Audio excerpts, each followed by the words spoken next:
Tricentennial Symposium series running over the next 2 weeks.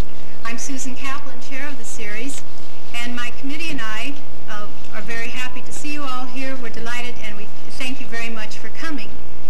And we also thank our distinguished panel of Newton residents. I know we're all looking forward to hear what they have to say about the mission of higher education.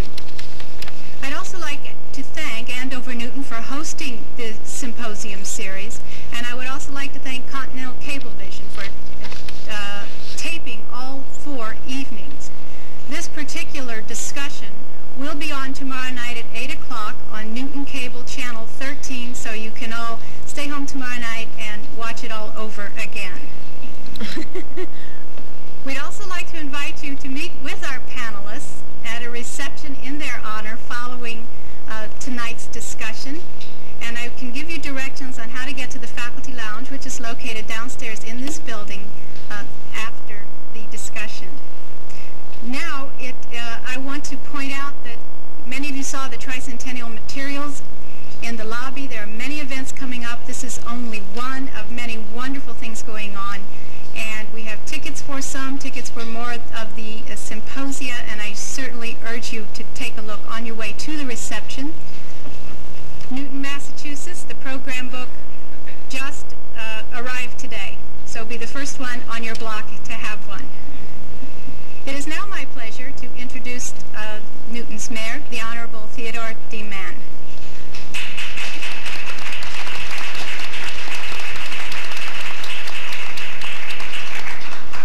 Thank you, Susan. Newton is really blessed to have the type of people coming forward to volunteer to help. Whatever the occasion, whatever the cause, Newton has a chapter. And Susan Kaplan, thank you. What a marvelous community this is to boast of the number of college presidents and deans, and wherever you look you find leaders in every human endeavor. And we here in Newton are particularly grateful to our educators for being with us here this evening, and we're proud that you're living in our community. We're proud of the contributions you've made to higher education. And as a memento of this occasion, right hot off the press, this is the history of Newton, and this is the Olmsted designed park in front of City Hall, and may you have many pleasurable moments visiting there with me when you pay your tax bills. Thank you very much. I appreciate your money and everything else. Thank you very much. Wonderful.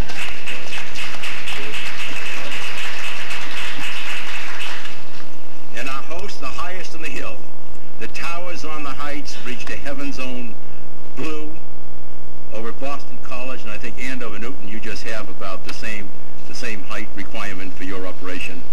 You're both closer to God. Andover Newton's President, George Peck.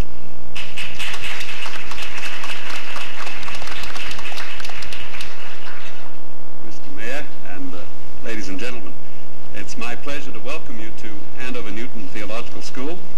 We are especially privileged tonight to have this distinguished panel amongst us. It is appropriate that a program on higher education is held here. We are not only higher, we are also involved in education. Andover Newton is a graduate theological school related to 2 major Protestant denominations, but with a very extensive ecumenical faculty and ecumenical student body. There were originally 2 schools. One was in Andover, which was a congregational school, and one was here in Newton, an American Baptist school. The Newton campus was founded in 1825. The campus in Andover began in 1807. In 1931, Andover moved to Newton, and Andover Newton came into existence. So you might say since 1825, graduate theological education has been carried out in Newton right on this hill. And it is appropriate that we welcome you tonight for this very important aspect of our celebration of the 300th anniversary of our great city. We welcome you. We hope you'll come many times to our campus. Feel free anytime to wander up here and enjoy yourselves. Please pay no attention to the no trespassing signs.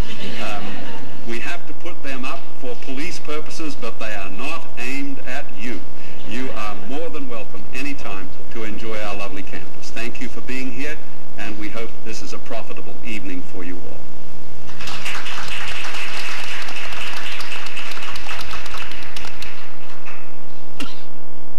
And now, our moderator for this evening is Dr. Kubzansky, Professor of Psychology at Boston University.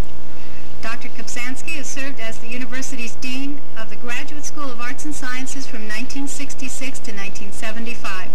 He's also served as visiting scholar at MIT School of Architecture and the School of Environmental Studies, University College in London. He has been lecturer in psychology for the Department of Psychiatry, Harvard Medical School, Chief Psychologist, Psychiatry Service, Boston City Hospital. Kubzansky received his B.S. degree from the City College of the City University of New York and his Ph.D. in psychology from Duke University. He has received many honors and he has many publications. To his credit, his expertise in higher education will guide the panel tonight. Dr. Kubzansky.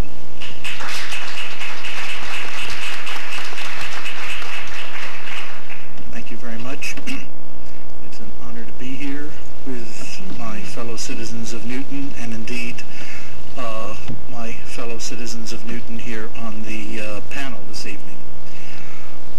Our mission tonight, our discussion tonight, focuses around the theme of the mission of higher education.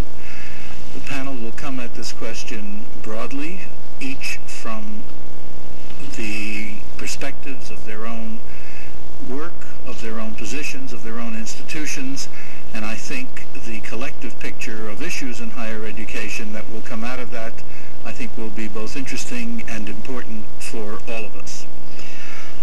Our first speaker is Dr. Evelyn Handler.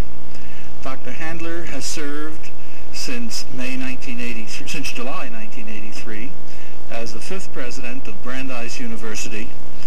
Prior to coming to Brandeis, Dr. Handler served from 1980 to 1983 as president at the University of New Hampshire. Prior to that, she was Dean of Sciences and Mathematics and Professor of Biological Sciences at the Hunter College of the City University of New York. She is the author of numerous publications, in particular in the field of leukemia research, and her own scholarly accomplishments are considerable. Dr. Handler received her bachelor's degree from Hunter College and her master's and doctorate in biology from New York University. It is my privilege and honor to introduce Dr. Evelyn Handler.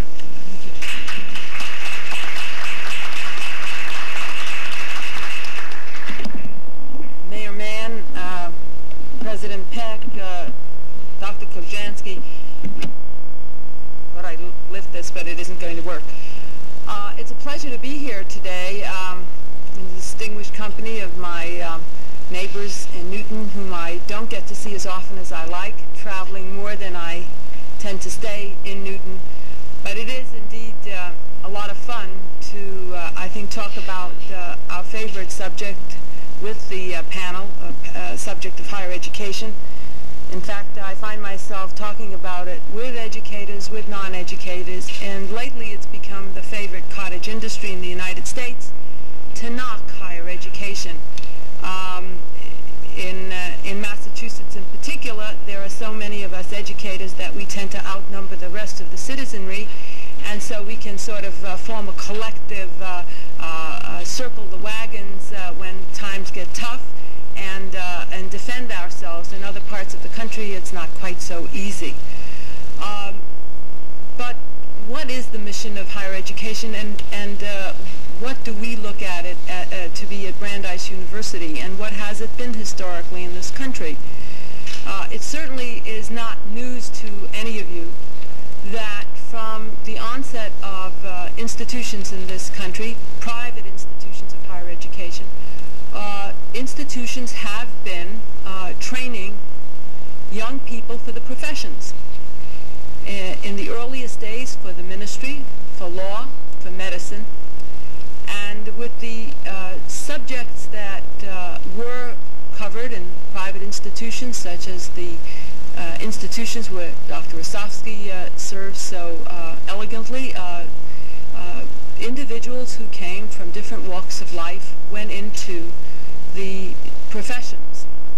wasn't until the middle of the 19th century, when the Land-Grant Act, the Morrill Act, was passed, that the common folk had the opportunity to participate at land-grant colleges in educations that spread from the professions that were more or less accepted to agriculture and to the mechanic arts.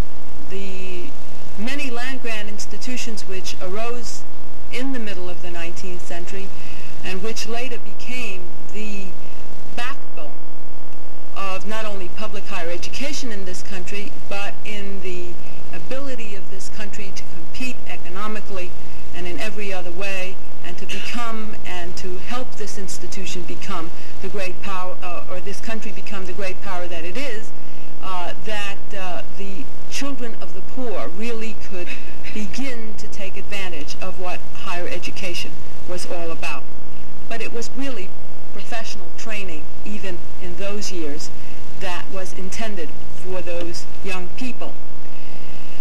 Today, at different institutions, we go about training for citizenry and citizenship in different ways. But I think our mission is more or less the same. We at Brandeis offer to our students, as do many other institutions, the opportunity to partake of a liberal education, and where the faculty hopes that this liberal education will allow young people to learn to think critically, to understand not only the culture from which they come, but the many cultures which are not native to them. We hope very much that at Brandeis and hopefully at other institutions, they have an opportunity to dwell on issues that will permit them to develop their participation and responsibility not only to their local governments but to the United States and the world as a whole. We hope that we introduce them not only to the humanities and the social sciences, but also to the sciences, whether they are going to pursue careers in any of those areas, but more importantly, because we wish them to be able to make decisions about their futures as they leave the institution. We believe that careers today are simply not the way careers were in yesteryears. That individuals who train to be, whether they train to be teachers or lawyers or physicians in graduate schools or go into the world of business or the arts, are individuals who will make career choices several times in their lives. We no longer believe that you can train individuals for a single profession. We believe truly that individuals are going to be faced with a very complex technological society, already are faced with a complex technological society, and they will have to make decisions about their own lives in an environment within 10 and 15 and 20 years that they cannot at this time predict. How to train young people to do that, how to give them the wherewithal to make decisions for themselves, about themselves, for their children, and for society as a whole, is the challenge and really the mission that higher education has today.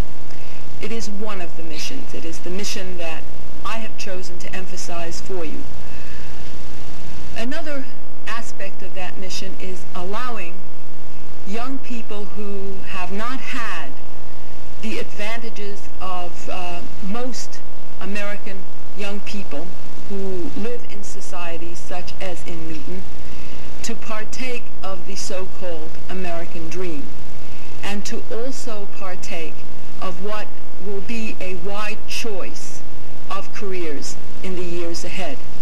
In other words, how do we, at majority institutions, make opportunities of a similar type available to people from minority societies and the minorities within our own country?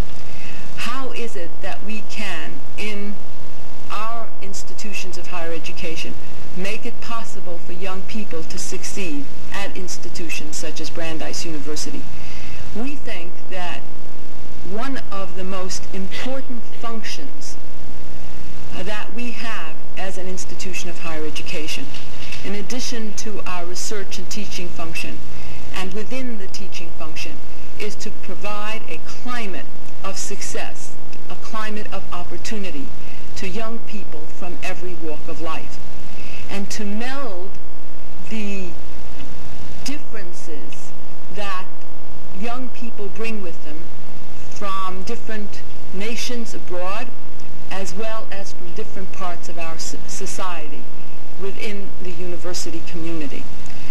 One of the great learning experiences, I think, that an institution such as Brandeis and the others represented here provide is the opportunity for young people to learn from each other, to learn about different cultures, to learn about different socioeconomic groups, to learn about different emphases of social and political values, and to, in their formative years, to begin to put together a means and a philosophy by which they're going to spend the rest of their lives. In brief, therefore, higher education and its mission is everything and anything that an institution can provide.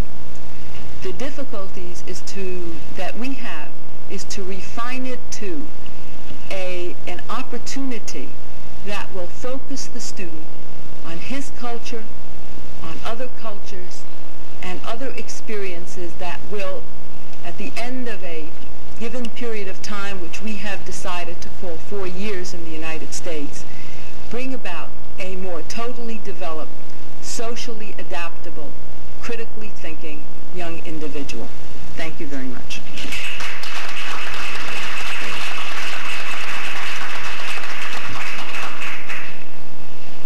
Thank you, Dr. Handler. Our second speaker is Father Donald Monan.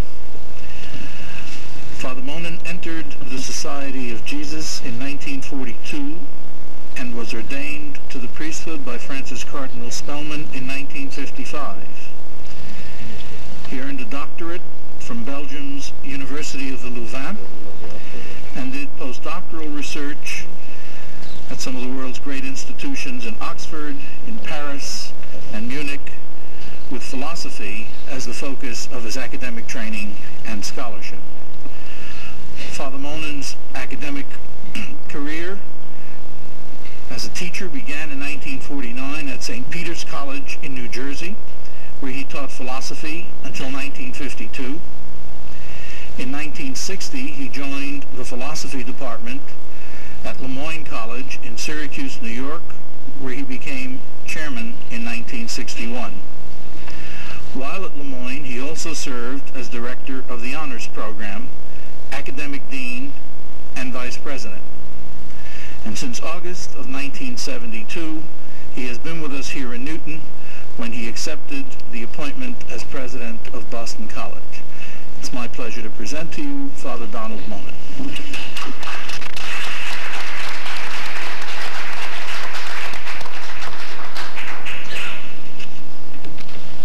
Your Honor, Mayor Mann, ladies and gentlemen, I'm very pleased as the representative of one of Newton's several higher educational institutions to be able to join you this evening for this symposium. For many years, I had hanging on the wall of my office at Boston College a letter that was written in 1900 by one of the partners of Meredith and Grew and directed to the then president of Boston College in the south end of the city of Boston. proposing that the college purchase the beautiful rolling land of the Lawrence Farm for the movement of the college from downtown Boston to the border of the city of Newton and of Boston itself.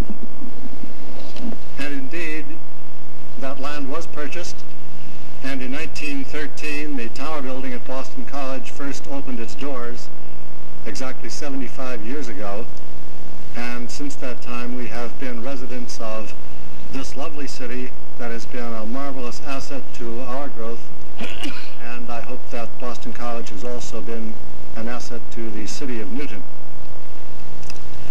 As was just mentioned, I taught my first college class in 1949, which is many more years ago than I like to think. And it surprises me to recall that in 1949, the Jesuit college in which I was then teaching awarded a Bachelor of Arts only to those students who had a concentration both in Greek and in Latin. So that indeed, if you had a major, for example, in sociology and did not have a concentration in Latin and Greek, you had to receive a Bachelor of Science rather than a Bachelor of Arts. And when I think back that far, it occurs to me how very dramatically higher education has changed.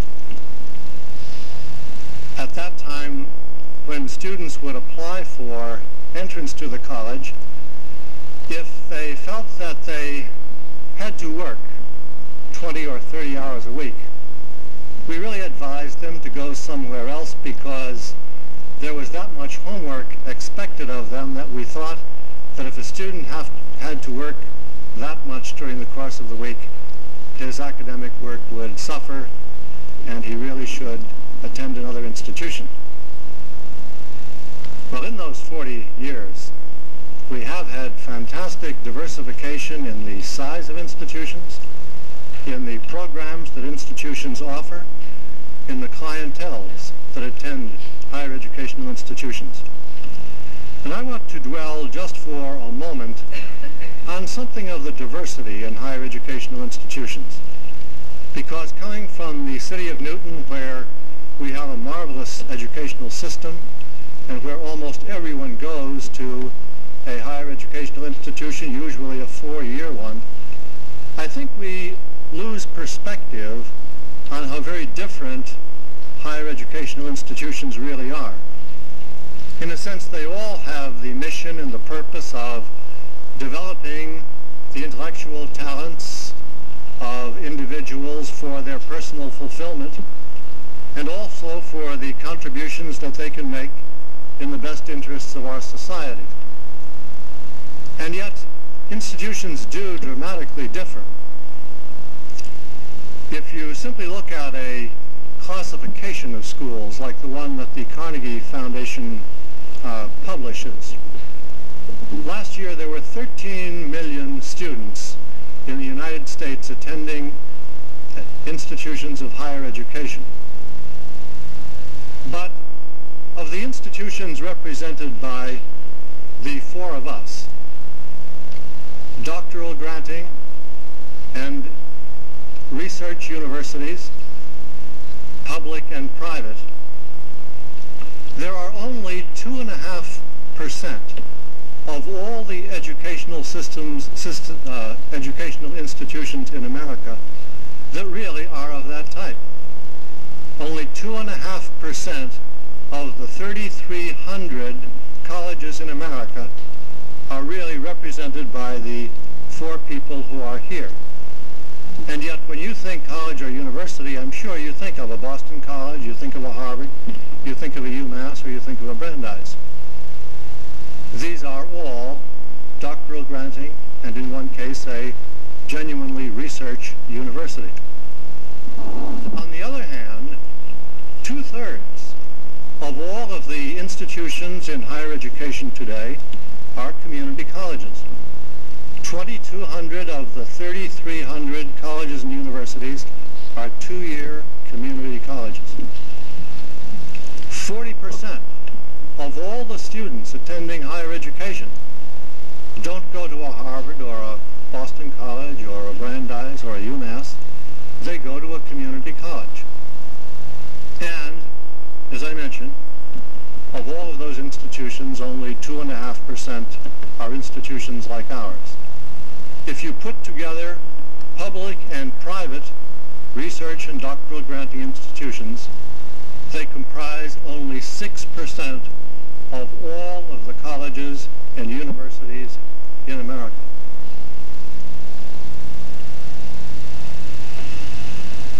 Together with those and the community colleges, there are also liberal arts colleges and what people call comprehensive colleges or universities. That is simply institutions that have more than 50% of their degrees awarded in professional disciplines rather than in the arts and sciences. My point in all of this is that there is a tremendous diversification and specialization in the types of colleges and universities that exist in America to serve different clienteles of students, to develop different types of programs, and to serve different social needs. When one steps back from colleges and universities and the long history of development that they have had, from the original purpose of Harvard in 1636 up through the various changes that Evelyn just depicted in some detail, clearly there has been tremendous development in our missions. I think I was struck most by a fresh look at what colleges and universities do at a meeting I attended at the University of Pennsylvania a few years ago with university presidents from the world over. And one man from an underdeveloped country in a third world continent stood up and he said, as I look at higher education, it has three purposes. And I have first-hand experience of them. He said the first purpose really is to create the skills and the abilities to drive the fundamental elements of a modern economy. Agricultural skills, secretarial, clerical, architectural skills. He said the second purpose is to develop those types of skills that can modify the social condition and the social relationships among our people. And the third purpose is to enrich society with the deliverances of higher culture, of literature and philosophy and the arts. He said, in my country, in our higher educational system, we are only able to do the first thing. We are developing the skills and the abilities to create at least the fundamentals of a modern economy. Clearly in America, we have a diversity of educational institutions that do all of these three things and do them with tremendous richness and diversity and a great deal of success. The one perspective I would like to take in talking about the mission of education is to shift it somewhat and recall just one word of philosophical background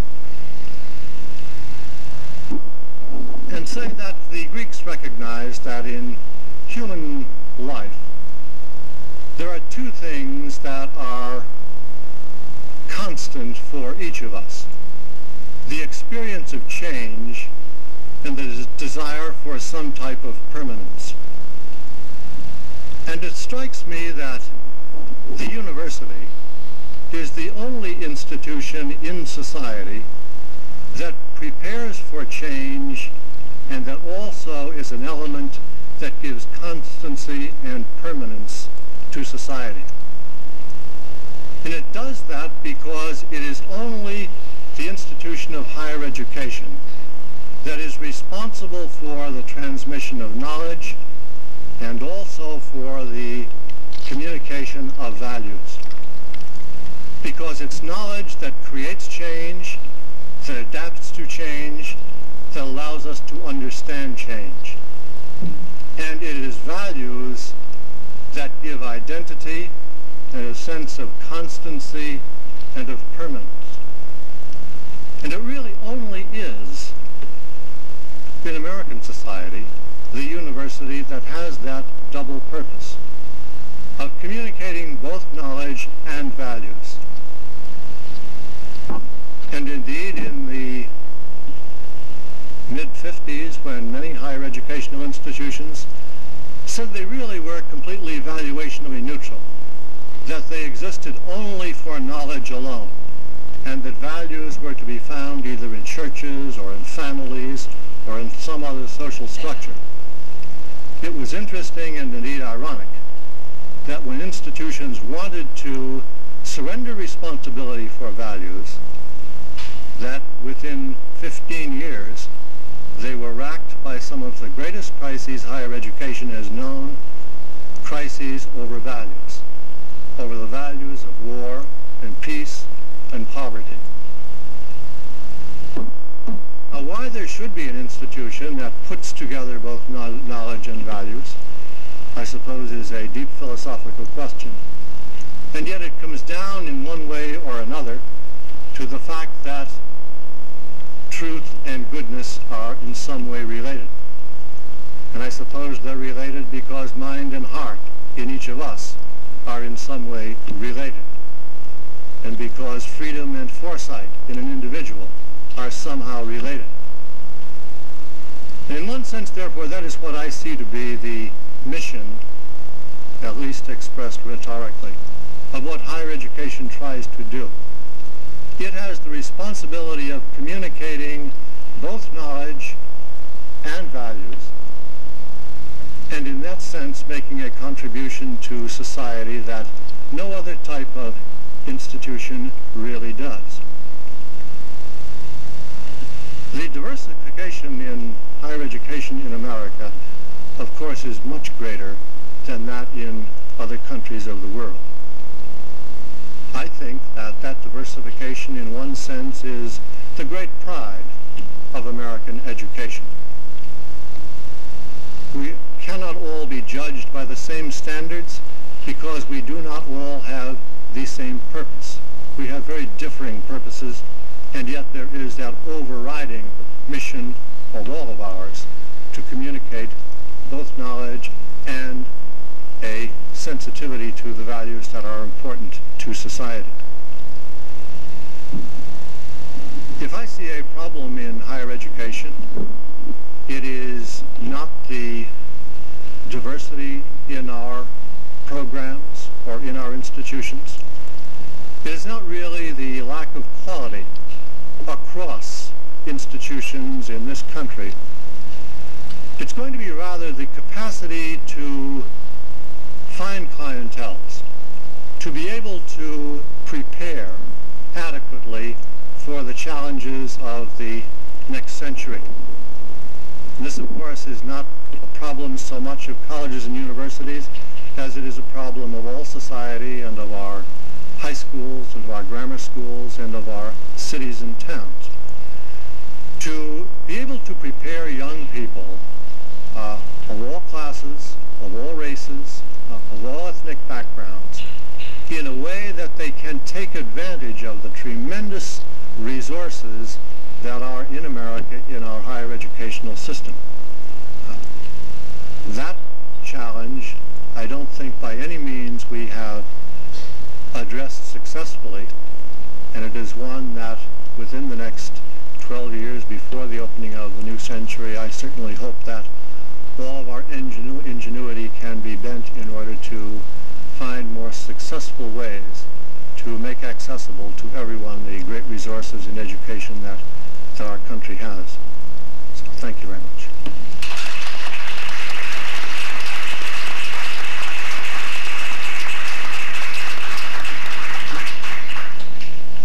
Thank you, Father Monan. speaker is Dr. David Knapp. Dr. Knapp is now in his 10th year as president of the University of Massachusetts. He is a graduate of Syracuse University, received master's and doctoral degrees in political science from the University of Chicago in 1948 and 1953. In 1978, Dr. Knapp became president of the University of Massachusetts, coming from Cornell University, where he had served as dean of the New York State College of Human Ecology. That was for the period from 1968 to 1974. He was also provost at Cornell from 1974 to 1978. Prior to his work at Cornell, he taught at the University of New Hampshire, was a Fulbright research scholar at the University of Helsinki in Finland. He was a Bullard Fellow at the Graduate School of Public Administration at Harvard University and served as Associate Director of the Study of American Colleges of Agriculture and lectured at the Fels Institute of Local State Government at the University of Pennsylvania. In addition, Dr. Knapp served as Director of the Institute of College and University Administrators of the American Council on Education. It's my pleasure to introduce Dr. David Knapp.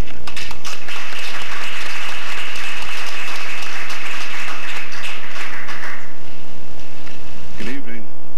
It's a particular pleasure to be here this evening, particularly to be associated with the people at the table here. I have to indicate that I find them in Newton to be a very strange occurrence. I first knew Evelyn Handler when she lived in Durham, New Hampshire. I first met Henry Rosovsky when I lived in Ithaca, New York. And when I left Ithaca, I called my insurance agent in Syracuse and told him I was moving to Boston. And he said, well, I'm sure you're going to meet Father Monan there. Would you give him my regards? We used to ski together. Since I got here, I've spent an interminable amount of time with Father Monan, but I've also done that with Evelyn Handler and Henry Rosovsky in other roles, and it seems to me this is a group of people that's talked together an awful lot in one way or another. Father Monan has spoken of the diversity among institutions of higher education, and as he was speaking, I was recalling my own experiences. I started out as an undergraduate at Syracuse, a Methodist school which has been transformed into another kind of sort of university without any particular religious affiliation, but an institution I attended because my father was a high school principal during the Depression, and I could commute, and I could afford to go there. Which is what a lot of people in an earlier generation did, seeking out the places that were affordable, that would provide them with an education. I went to the University of Chicago for graduate study, basically because my professors in political science at Syracuse all had their PhDs from the University of Chicago. But while I was there, I found out that it was the only pure university in the United States, with all due respect, Henry, to your institution. I've spent time in 2 land-grant universities in New England and 10 years in an institution which has a split personality named Cornell, both Ivy League and land-grant university. And there is a great diversity among even these institutions. But I think in some ways some of the diversity has been disappearing over my lifetime in higher education. I think that such things as the federal financial aid programs have really changed the whole concept of accessibility, which many of our public institutions were founded upon. I think the federal government entering the research field has changed the nature of many institutions in the United States and broadened the scope of and numbers of research universities in the country. I think what I'm saying is that we're in a constant evolutionary and changing stage with respect to the nature of institutions, what their missions are, and how they perform them. This is particularly evident as you look at land-grant universities like the University of Massachusetts. Started out as Mass Aggie in 1863 a small land-grant college, basically dedicated, as the Moral Act said, and as the charter for the university said, to provide an education for the sons and daughters of industrial workers. We still think that's our mission, but the sons and daughters of industrial workers have been changing, and we have to deal with a different population in a different way. One way we do it on our Boston campus is to seek to provide people who have not had an education, many of them older, with an opportunity to continue with an education later in life. Let me just cite one example. In my office this morning was a man who just won the Truman Scholarship from Massachusetts. Truman Scholarships are awarded one to each state. They provide full expenses in the junior and senior years, and then 2 years of graduate study for the person who wins the award. The man who received this, a student at UMass Boston, was not your typical sophomore. He's 35 years of age. He has a 3.94 average at this point. Has an intention of going on for graduate study, hopefully law school. But he started out, after he got out of high school, for 4 years in the Navy. Decided he wanted to go into the restaurant business. It didn't work out very well, and as he said to me this morning, at the end of that time I was literally in the gutter, and I decided it was time to get myself out and went to the University of Massachusetts. Part of our mission at the University of Massachusetts is to help people like that to realize their potential. And one of the things that impresses me most as one looks around this state and other states is how much wasted talent there is. It's not awfully visible here in Newton. This is a pretty affluent place compared with many parts of the metropolitan area of Boston. But there are pockets of Newton which are not affluent too. But there's a wonderful population out there which needs to be looked at in terms of their potential for education. And we're going to be very dependent upon them. Many of them are black, many of them are Hispanic, many of them are people of South Boston, East Boston, Charlestown. They're not going on to college, and they aren't even finishing high school. But if we're going to have a skilled labor force in this state, these are the people that we're going to have to depend on. Because none of you people are having quite as many children as you used to have. Your children are not having that many children. We're having a decline in the traditional college-going population. We're going to have to find people somewhere else, and it's with these people that we have to work. This is why one of our missions at the University of Massachusetts is to spend a considerable amount of time working with the public schools to try and see if we can do something with the public schools, particularly in urban areas, that will move this part of the population on for continuing education. It's part of our original purpose of trying to provide an education for the sons and daughters of industrial workers, but it's another part of our mission as well. And that is to provide an opportunity to get information and knowledge out into the communities of the state, to provide them with means of solving the problems which they face. This used to be the land-grant university's mission being in agriculture, of trying to improve the food supply of the United States, to release people from the soil, get them into another kind of environment. Well, we succeeded so well that a very small percentage of the population provides a very large amount of food, not only for this nation and elsewhere. Our problem of solving the needs, the problems of the state right now in this state is one of dealing with economic development, of working with the areas which need trained manpower, which need problem solving of one kind or another in dealing with economic problems. And we've concentrated a very lot of our energy in the last several years at our university on precisely this. There are, I think, some very major issues that are going to be facing all of higher education, regardless of how you perceive the mission, regardless of how you perceive the purposes of higher education. There are some issues which all of us are going to have to face regardless of what kind of institutions we are a part of. And let me just run through what I think are 6 of the major ones which all of us are going to have to cope with first is the pricing issue. How do we price education? At what level do we price it so that it's affordable for people who want a higher education? And how do you match pricing with financial aid? One of the things which I think many of us have come to learn is that there are a lot of people who don't go on for higher education simply because they look at what has happened to tuition and prices for education, and they simply say, I can't afford it. They don't know about the availability of financial aid. They don't know how you can work your way through a college education, and they stop.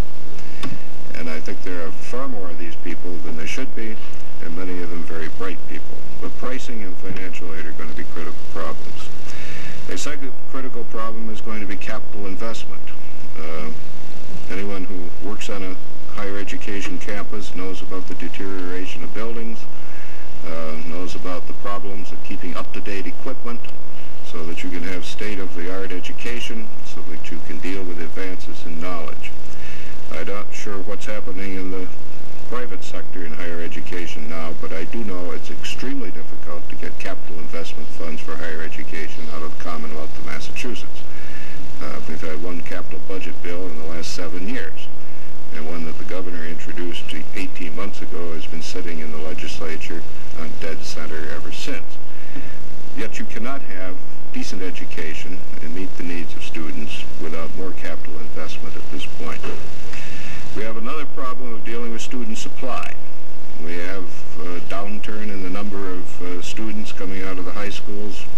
Mayor Mann has seen what's happened in Newton. It's happened all over the state. The number of children coming on to college is going downward to 1992 or farther. At the same time, there are a lot of other people who are older who want to continue their education and go on for education for several careers in a lifetime. We're going through, I think, a restructuring of our thinking of who is a student. And we have to adapt our institutions to deal with that restructuring of who is a student. Another problem we're going to be facing is one of faculty supply.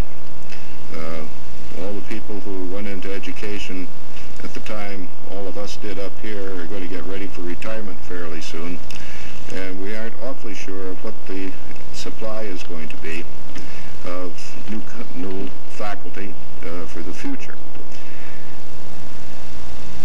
This is particularly evident right now in engineering, in which there's a very fundamental problem with attracting people into faculty positions in engineering, despite the kind of need that there is for engineering talent here in this state and elsewhere.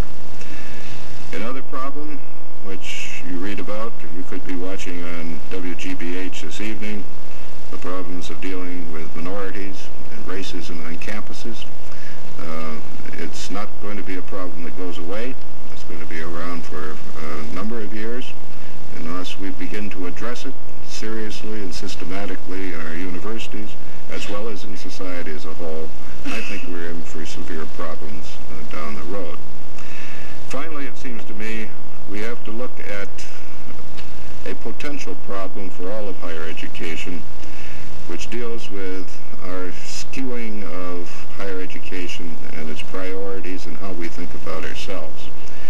I react rather negatively sometimes to some of the use of terms that come out of the business environment and the organizational environment, such as the mission of the university, strategic planning, those things that sort of put us into a framework of just being another organization. Because I think fundamentally we're about learning, and the more you begin to sort of try to put us in a straitjacket like other organizations, you forget just what learning is all about, what the spirit of learning is about. But that skewing of priorities, I think we always run a danger with when we're short of money, when we're short of funds, and we go into some of these things that we are very proud of in higher education today, partnerships with business and industry. They've helped us a lot. We've helped the other side of the partnership. But there's always a question of where do you set your priorities in terms of the needs for knowledge, pure knowledge? Where do you need such a priorities for application purposes. And I think struggling with that is a very fundamental philosophical issue. It's going to be one of our real problems in looking at the mission of higher education in the next decade. Thank you.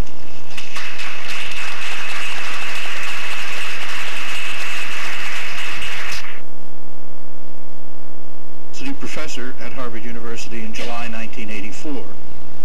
In October 1985, he was elected as a fellow at Harvard College.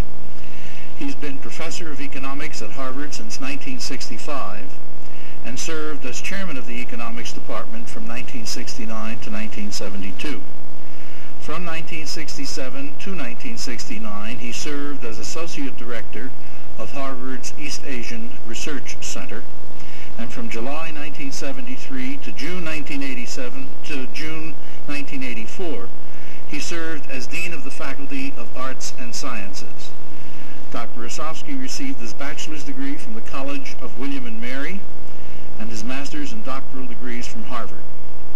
In 1965, Dr. Rosovsky came to Harvard from the University of California at Berkeley, where he had been professor of economics and history and chairman of the Center of Japanese and Korean Studies. He has served as visiting professor at Stanford University, Hitotsubashi University in Tokyo, Tokyo University, and the Hebrew University in Jerusalem. My pleasure to present Dr. Rosovsky.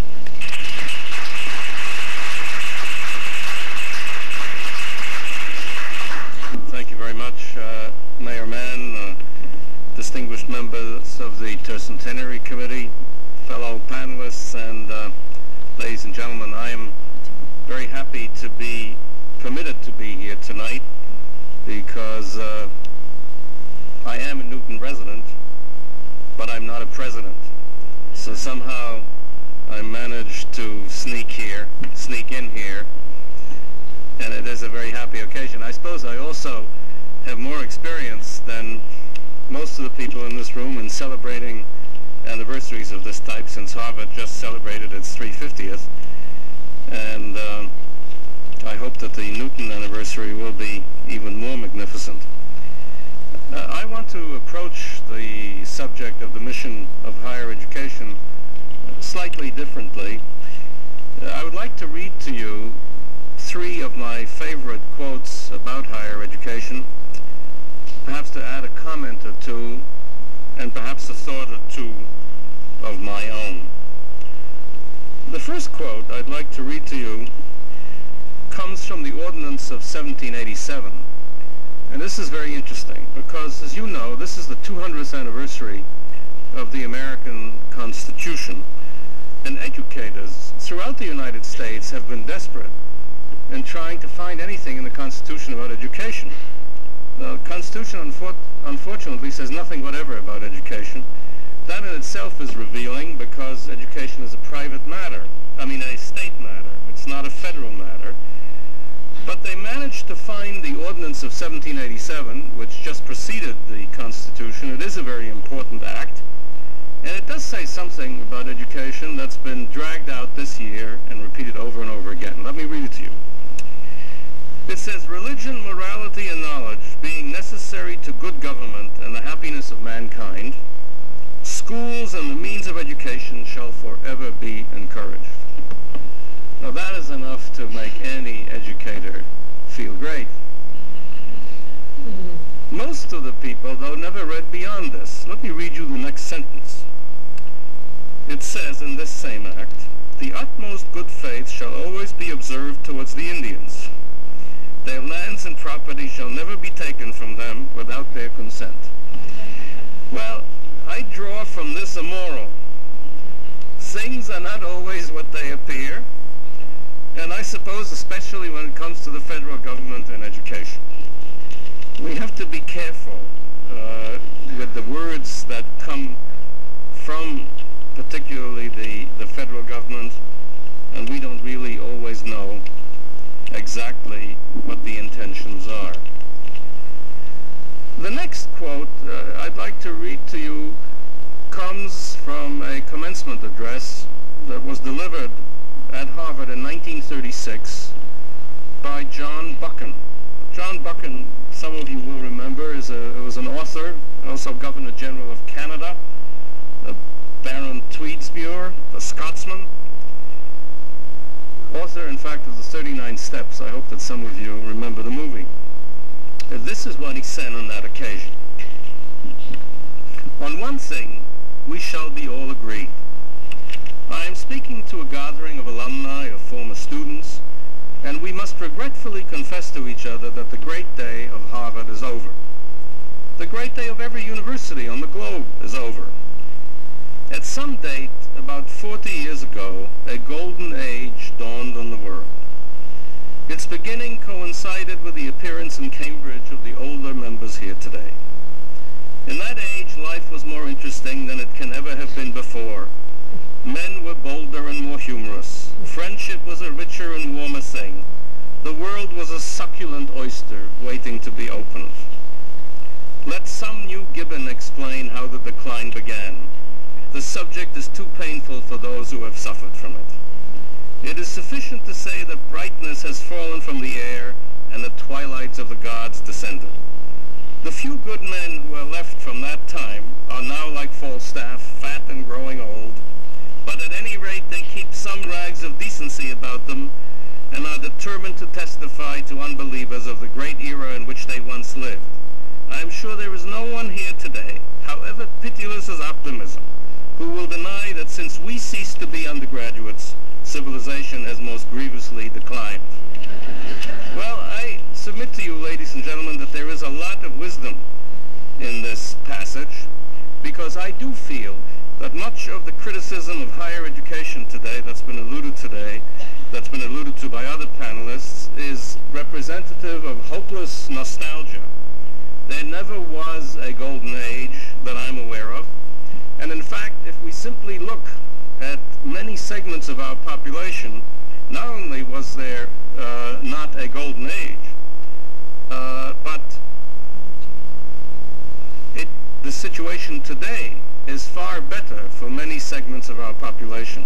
It is better for women, it is better for members of minority groups, it is better for Jews, it is better for a whole category of people from the point of view of higher education. And I think what we have to do is to resist very much these criticisms that I think stem from, that are based on nostalgia and on very little else. It is an interesting fact, I think, that 2/3 of the leading universities in the world, represented in this room also, are located in the United States. In fact, I would argue that there is nothing else of which we have 2/3 of the best, with the possible exception of basketball teams, and perhaps no hockey teams probably is incorrect. The third quote I want to read to you relates more directly to the mission of higher education, because I think it puts, as well as I have ever seen, what education is all about, particularly higher education, even though the words I'm about to read were addressed to a group of students by a master at Eton College in 1861. And this is what he said to the students. You are not engaged so much in acquiring knowledge as in making mental efforts under criticism. A certain amount of knowledge you can indeed with average faculties acquire so as to retain. Nor need you regret the hours that you have spent on much that is forgotten, for the shadow of lost knowledge at least protects you from many illusions.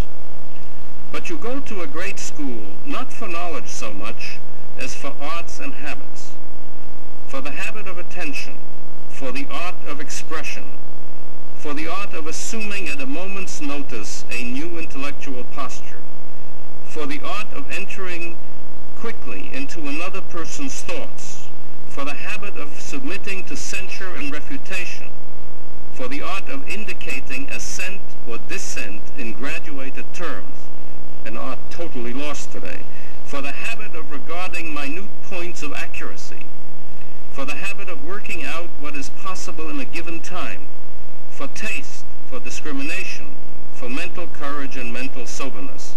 Above all, you go to a great school for self-knowledge. And I think that sums up extremely well the mission of higher education then, probably 100 years earlier, and also today.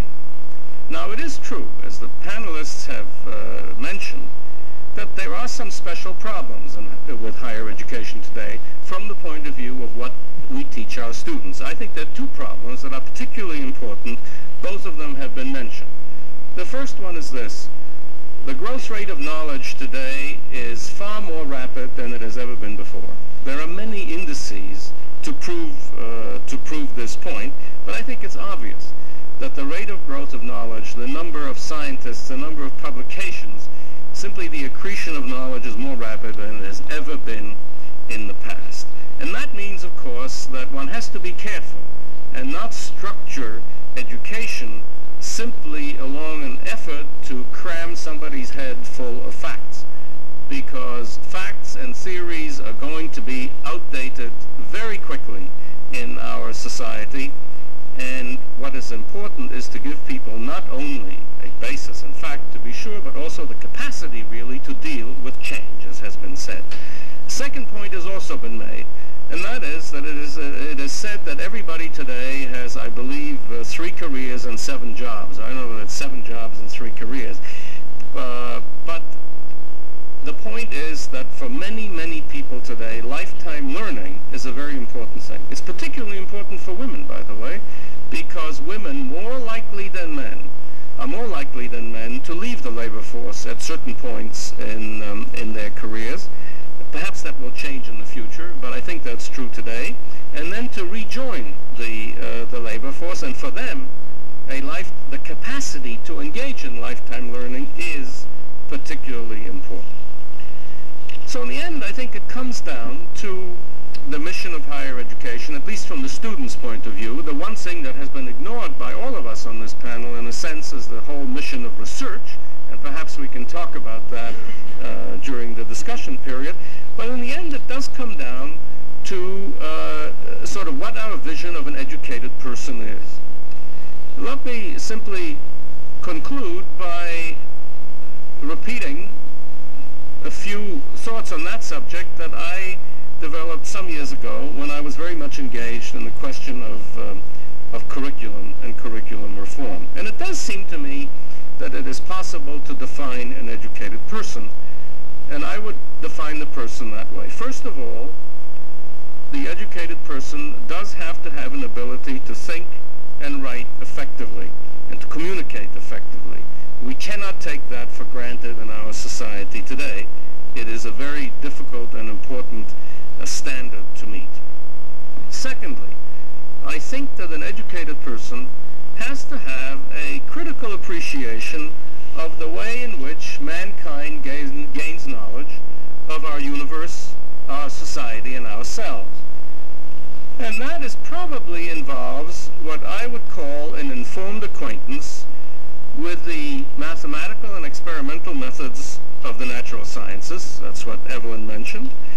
Also the historical and quantitative techniques that are used in the social sciences. And finally, the study of some of the great traditions in the humanities, artistic, religious, and philosophical traditions. All of this, of course, within the context of important content. But what I'm urging here is a combination of content and methodology to achieve this standard. A third point I would make is this: an educated person should not be provincial. Evelyn made that point also. Some encounter with other cultures and other times is necessary. Another point is this: an educated person has to have had some training in the making of discerning moral choices. Thinking, I think, under the guidance of teachers about moral and ethical problems. This used to be done in churches, in synagogues, at home. I think that we do less of that when we used to, and if we do less of that, in those other circumstances, I think that higher education should step in. And lastly, an educated person has to have some learning in depth. In other words, not everything can be informed acquaintance and critical appreciation, but I think that you also have to go deeply into a particular subject. I think these standards are not impossible. I think that in most cases, the mission of higher education in this country is, as Father Monan said, extremely diverse. Most of us cannot speak, I think, authoritatively about the many levels of higher education, because most of us have spent our lives in only one or perhaps two kinds of institution. But at least for the institutions at the upper tail of the distribution, I think that we are meeting those challenges. There is a lot of room for improvement. There's no question about that. But I think on the whole, we are muddling through. And I think that we do represent some of the real treasures in American society today. And I think that we have an important role to play in trying to reestablish, in a sense, the competitiveness and move towards higher standards in this country. Thank you very much.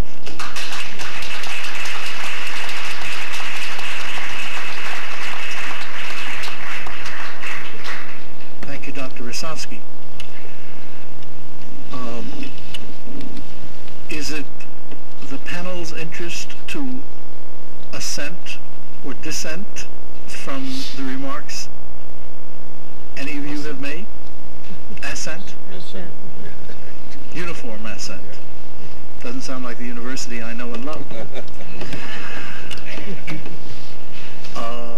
If there are no questions that the panelists wish to raise with each other, we open the floor for questions and comments from the audience. Phil, I don't have a question, but I would just like to say one thing about something that President Knapp said, which I think, again, is an important aspect of American higher education. To me, one of the most interesting things about higher education in this country is that quality is not a public versus private issue. That is, if you made a list of top universities in this country, you would find many private institutions and many public institutions. And that, I think, is really one of the great strengths of our system.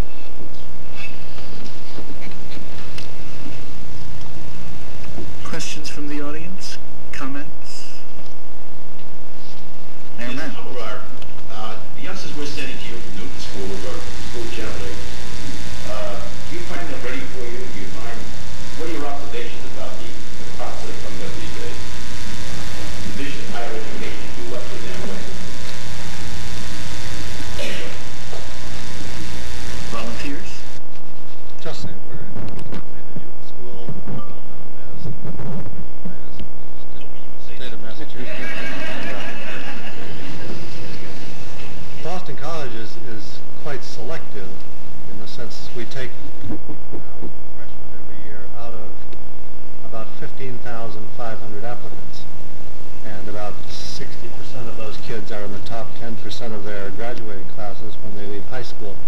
So that, in one sense, we're probably in not a good position to judge all the students coming out of high school. Certainly, I would say the students coming into BC at this point, and certainly those out of the Newton schools, are very well prepared. In fact, I would think that the students today actually are better writers and are clearer thinkers than they were 10 years ago. I think among the best students, they have better communication skills than those who went just before them. So you're not nostalgic? I'm not nostalgic. I think we probably have as high a proportion of Newton students as any of the institutions here. Probably 300, 350 graduates of Newton schools at the University at Amherst. I would say that all the information I have says they're very good in terms of their preparation. My best sample is my own kids, but I would say they went out of Newton South High School well prepared, and have shown it since they got on in college. And that's the best test you can make of them.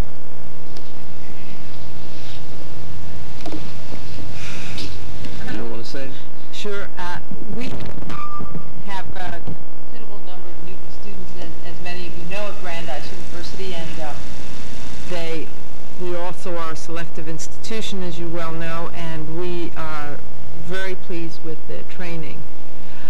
I'm not going to be sanguine about all students coming from all schools, despite the fact that many students score very, very well on SAT scores and are in the top 10% of their classes and come from very competitive high schools.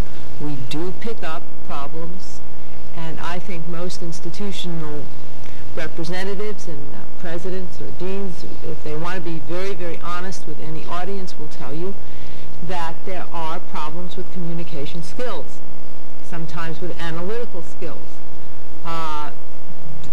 Why that is, and sometimes these students come, as I say, from very, very good institutions. Either they take tests very well, or they are not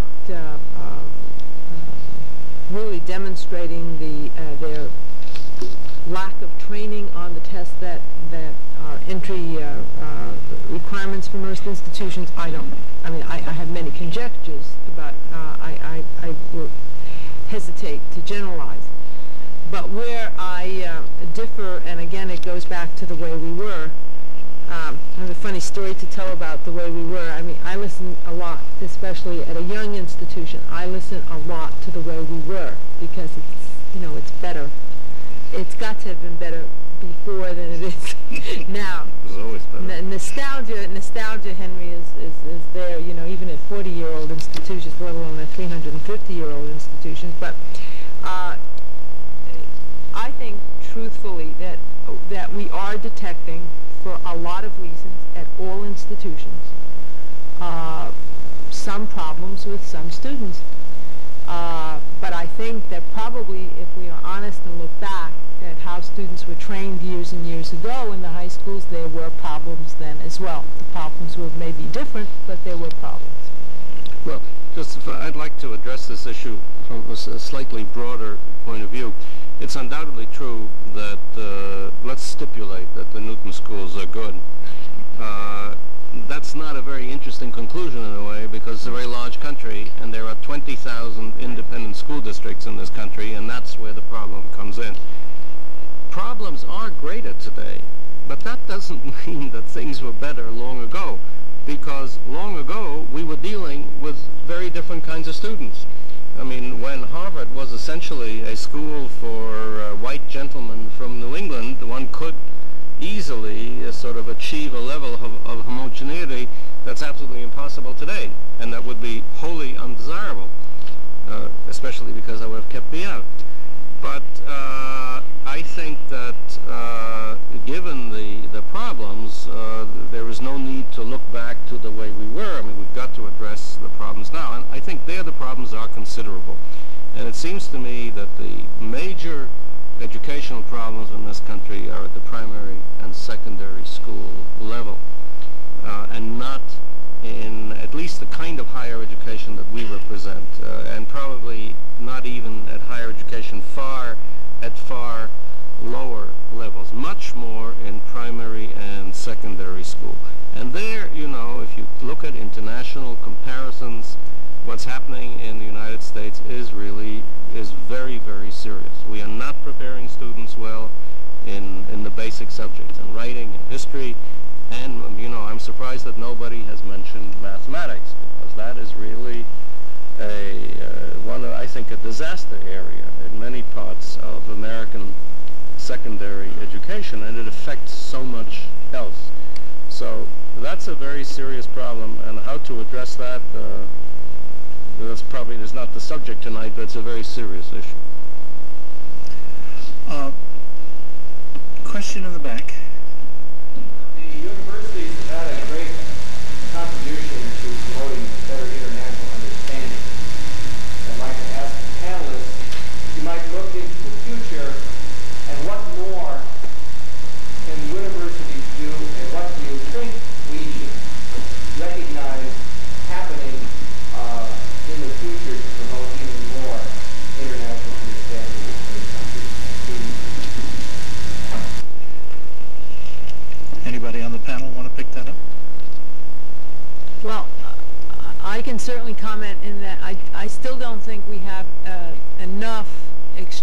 exchange in terms of student exchange from abroad to our various institutions, and we still don't have enough of our students going abroad, whether it's during their undergraduate years or thereafter. I think that language education has still a long way to go, both in the primary, secondary schools as well as in the colleges. I believe that the point I made earlier about the understanding of a culture other than our own, a culture other than the Western culture from which many of our students descend, is essential. And until we begin to do a better job of requiring them to get that better understanding through study, the language and the literature of other parts of the world, I think that that understanding is going to be slow in coming. So that's just the beginning of what we have to emphasize. But I also think that it should be emphasized in earlier grades, and I think just as mathematical education is very poor in certain parts of the country and in certain school districts, I am really as concerned about other things that are either not taught any longer or taught poorly.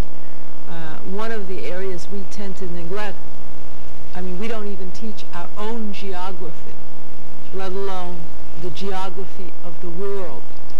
We find students today in certain of the earlier grades unable to locate on the map. I don't mean smaller countries that have evolved in recent years, but even countries that we've known since the beginnings of time. They have no sense of the history or where to look for some of these countries on a globe that's presented to them. They no longer know the capital even of the 50 states. I mean, something that the capitals, I mean, I remember as a child I learned. I could go on at great length about this. So that we fail to teach them about the United States, and we fail to teach them about the relative position of the United States in the world, and we fail to teach them about relative position of other countries and their relationship to each other at a very early age. Let me add one thing to what Evelyn has said. I think there is an additional need of attracting and inviting students from other countries here to the United States, and unfortunately there is a certain amount of, I guess I would call it jingoism, beginning to develop, which sets up barriers against students from abroad coming here. The most obvious example of this is what happened with some legislation last year insisting that foreign students pay far more than even out-of-state students coming into public institutions in Massachusetts. And there is a certain folklore that has developed, maybe they're at Harvard, Henry, of two students who went in and paid their room and board and tuition on an American Express card. So therefore all foreign students are wealthy and can afford to pay more. And that kind of attitude is something that we've got to break down. You should stop taking American Express. That's not a plug for Visa. Father Monan. Just one comment for the future that you asked about, and it's a comment that Jean Mayer made 2 nights ago at a meeting we were at, where he described a very creative new course that Tufts developed with the University of Moscow. And it was an interactive course that went on throughout the entire year, where the students in the entire classrooms could exchange live their conversations and their comments on lectures being given. And from Jean's description of it, it was a very, very exciting and fascinating intercultural and educational experience for the students. It was a very expensive one. He said it cost $30,000 a program, but it had been picked up by the MacArthur Foundation, fortunately. But I think we are only in the beginning of that type of intercontinental and interactive technology, and I think there could be some very, very interesting and dramatically different types of exchange that are fostered through them. Want to say anything? Just one or two thoughts. first one is this. You have to realize how provincial American higher education has become in many ways. I would say that most members of faculties do not read anything beyond English, do not follow intellectual life beyond outside of the borders of the United States, or let's say certainly not outside of sort of the Anglo-Saxon countries, if I can use that word. I'm amazed always in the social sciences, for example, how little knowledge and interest there is in what goes on in the continent of Europe, and much less so in Asia. So I sometimes wonder, I ask the librarians at Harvard, who's going to read all those foreign language books that they buy, because there are fewer and fewer people who are really capable of doing that. So language training, I think, is a major point. Again, something that the secondary schools could do very well and bring us students who are prepared. I do want to introduce one note of caution. I think that maybe sometimes we feel so good when you say international understanding higher education. I said to a group recently that it's worth remembering that the Nazis read all the right books. I mean, they were products of excellent systems of education, and that the SAT scores of the pilots, Japanese pilots who bombed Pearl Harbor, were probably very high. What I'm trying to say is that there is no simple relationship between education, I think, and international understanding, because I think if it's valueless, it certainly does not have the desired result. I think, for example, that many of the greatest enemies that this country has were trained in the United States. And many foreign students who came here were not treated well, had bad experiences. It's happening right now. We bring foreign students. The housing market in Boston is absolutely frightful. There is culture shock, and in many cases, these people go away with very poor opinion of our society and even our schools. The important thing is, as we become more international, as we internationalize our universities, we've got to learn how to nurture, how to take care of these foreign populations. That's extremely important, and I think the universities have not done a very good job of that. If I may presume on the privilege of the chair, I would like to raise a question for the panel's comment. It seemed to me somewhat paradoxical that in the last several years, university campuses have become the locus of racial conflict in a way that I think is surprising to many people. That is, we think of the universities as places of enlightenment, of value education. Indeed, we talk about helping our students relate to people from other societies around the world. And yet we find on any number of campuses, as President Knapp indicated, a kind of emerging racial tension that is no respecter of region or of academic quality, and that seems to have surfaced in a troublesome way. I wonder if any of you want to comment on how you understand this phenomenon in relationship to higher education, what factors you think are bringing it about, and what, if anything, needs to be done about it. I'll start. You're the most experienced. Over a long period of years, too. I think the current phenomenon is not awfully surprising.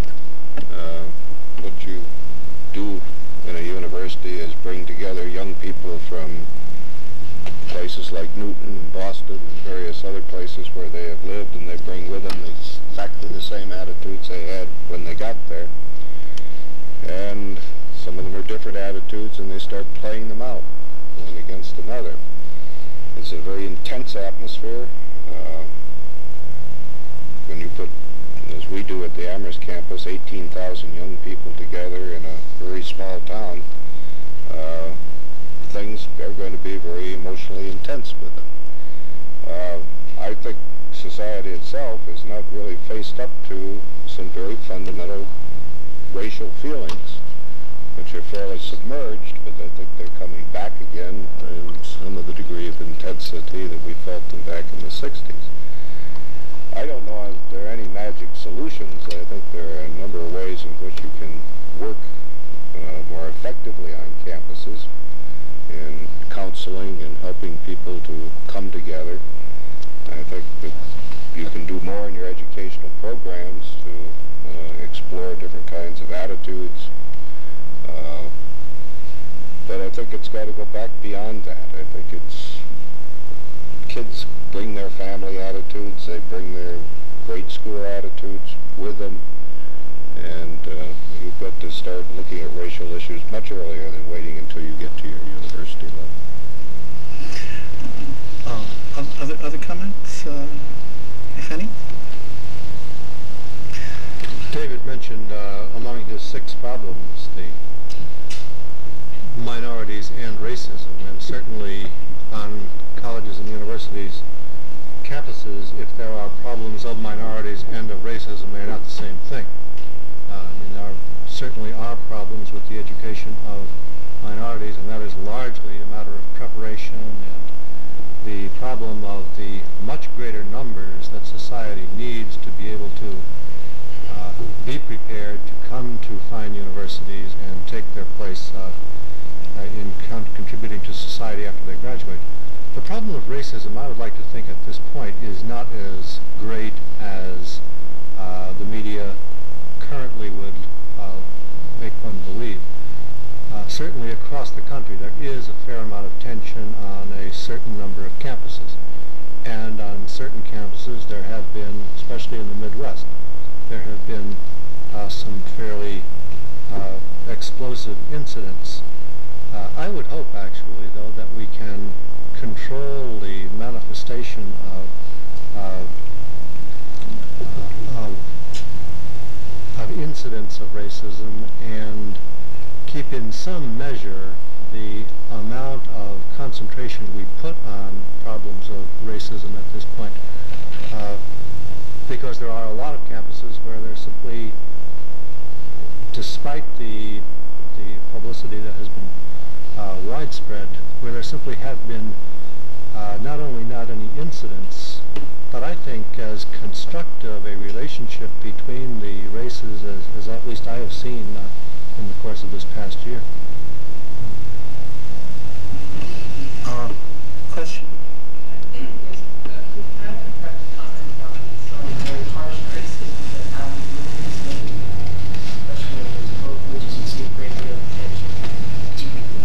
The question is, would the panel comment on the comments and criticisms of higher education made by Alan Bloom in his recent book, The Closing of the American Mind? Is that the title?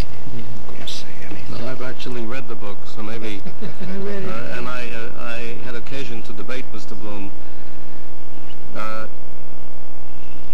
I don't know where to begin, because it's an American cultural phenomenon that's very hard to explain. It's a very bad book, and I'm sure that most of the people who buy it have never read it. I would stake my life on that. The book is divided into 3 parts. Part 1 is a kind of very bitter but rather interesting attack on young people in general. Part 2 is a long and turgid discussion of German philosophy that I'm sure I was unable to follow, but I don't feel inferior about that. I think that 90% of the people in this room would not follow. And Part 3 is a very interesting account of what happened at Cornell in 1969, which is, to me, very interesting because... also slanderous. Perhaps slanderous. I didn't think he mentioned you, but... Now, were those the good old days, Henry? Yes, those were the good old. The point is that I think that the book is a marvelous example of what I meant by nostalgia rooted in very little. The book does not contain any proof of any kind. It's just a series of obiter dicta. Let me give you one example. Bloom says that the only piece of music that young people like, classical music that young people like, is Ravel's Bolero because of its heavy sexuality. So I knew I was going to debate him, but you know, this is an interesting statement, you have to admit, if it were true. But there's no proof of this often. So I wrote to a number of friends of mine, and I said, you have young children, tell me. I mean, are they all listening? It's the only thing that they listen to about Bolero. A friend of mine from the University of Indiana wrote me back and said, you know, I asked my children, and they didn't like Ravel at all. And they liked the Bolero. He says, is this a sign of sexual dysfunction? I asked Alan Bloom. But more seriously, Bloom says all these things, all these terrible things about young people and the influence of relativism and so forth. He really has no suggestions of any kind. His one suggestion is that we adopt a curriculum of great books. And he says, in fact, that the only happy students are in a great book curriculum. I said to him, Mr. Bloom, are you aware of the fact that there's only really one school in the United States that follows a great books curriculum? It's St. John's in Annapolis. It happens to be a very fine school, and it's an excellent curriculum. But that school has the highest dropout rate of any sort of college in the United States. That certainly is no sign of happiness. So, I mean, I don't wish to go on with this, but I do think that it is not a good book. I think the only worst book is this book of lists that was published. What's this fellow's name? Mr. Hirsch. Yes, that reduces education to a crossword puzzle. And if that's what you want, fine. But I mean, it has very little to do with education. I don't think that it is a very well-informed criticism. One can be very critical, but this is not it. Any other comments?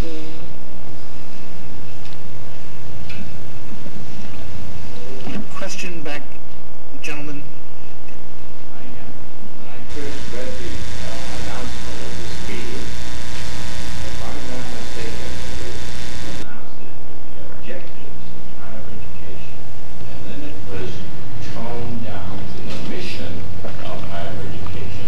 I was glad that in the last 15 minutes we get down to some indications of where problems are, but we haven't talked about what the real problems are. Tell us. Oh, wow, good. Gentleman in front. Two-part question about the affordability of higher education. Mr. Plum? In the last several years, the annual percentage increases of tuition for higher education have been higher than the annual general inflation rate in this country. Why is that?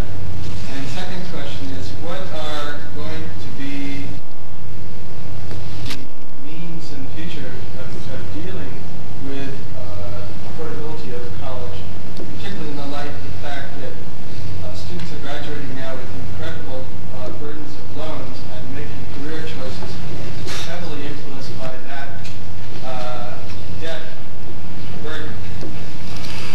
I wonder if Any of the panel wish to comment? No. I'll start with your first question. Firstly, to understand the cost of higher education, you have to go back really fully 20 years as to what didn't happen in the 70s with respect to increases in tuition. And when inflation rates were skyrocketing and really quite out of control in the 70s and early 80s, it wasn't until the early part of the 80s that tuition began to increase at a rate to try to make up for the lag in the 70s.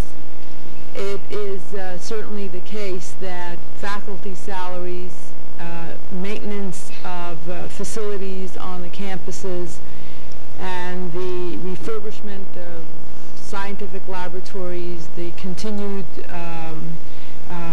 stocking of these books that some people can't read that Henry mentioned, but nevertheless are important, the technological changes that were thrust upon us, the changes in the costs that we were experiencing forced increases in the educational tuition or tuition rates that we were charging students. In addition, I must tell you that the so-called higher education market basket, which is a inflationary index that we use, is not the same one that the consumer price index or inflation in the marketplace is. It's based upon a series of items in the educational market basket, such as I've mentioned, costs of library material, costs of technological change and equipment, and so on, have been increasing pretty much at the same rate that the cost of tuition is. We have been also experiencing something else in higher education, which is that the demands that are made on us in terms of keeping our laboratories au courant, or at the cutting edge, certainly in research universities, and the problems that we didn't take care of in terms of deferred maintenances of these laboratories and other buildings have forced on us in the middle of the 80s, and as we move into the 90s, expenses that are not being met by the increase in tuition that we are asking our students to pay. Concomitantly, there has been a change in government policy, and whereas if we look 20 years ago at assistance from the federal government to students, it was mostly in the form of direct grants. The shift in the policy of the federal government has forced the issue and the conversion of these grants to loans. So if I indicate to you that 70% of federal aid to students was in the form of direct grants, and 30% in loans some 20 years ago, that ratio has been completely reversed. The combination of the factors I've mentioned and many I haven't mentioned has forced institutions of higher education to keep ahead of inflation. Today, if you ask most institutions how much of their costs tuition actually accounts for, you will get a variety of percentages presented to you depending upon the type of institution that you're asking the question of. But certainly I would suggest to you that in very few institutions do the tuition that come to an institution pay for 50% of the student's actual cost of education. So in effect, through a variety of other means, institutions subsidize fully 50% of the costs of educating any student, despite what the tuition that student pays is. Now, these data I've been referring to present enormous problems, not only to the student and to the future of this country, but also to the institutions involved. And as David Knapp mentioned earlier, as one of his 6 great concerns, you have covered 2 of them. Any other members of the panel wish to comment? We're getting near the end of our time. I'll take another question from the back row. I'm going to risk being a little bit of a fool, but I feel very, very uncomfortable with the world that I live in, that I see that we live in. I see a great deal of family business, and neighborly business, lack of neighbors, and community business where people have a deep sense of community sharing, and a great deal of homelessness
me simply say that, at least in my own experience of 40 years in higher education, I think there's probably greater emphasis on development of activity on the part of students today than there was 20 years ago.